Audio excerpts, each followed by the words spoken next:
Ayan na, may naririnig na akong siyap. Ayan, pumisa na. Yung aming papisa sa incubator na itlog. Ayun, ayun, ayun, ayun, ayun. Bukas na siya, oh. Ayun, gumalaw na. First time namin nagpa-incubator ng mga itlog. Ayan.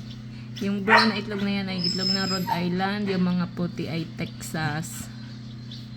So, successful. Sana lahat ito mapisa.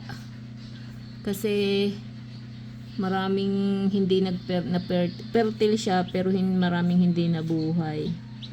Ito yung mga fertile talaga pero sana mapisa lahat yan.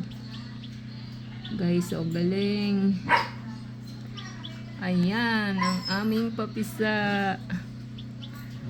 First time na magpapisa sa incubator. Hindi naman siya pwedeng buksan at mawawala ang init. So, successful. Akan na nga dyan yung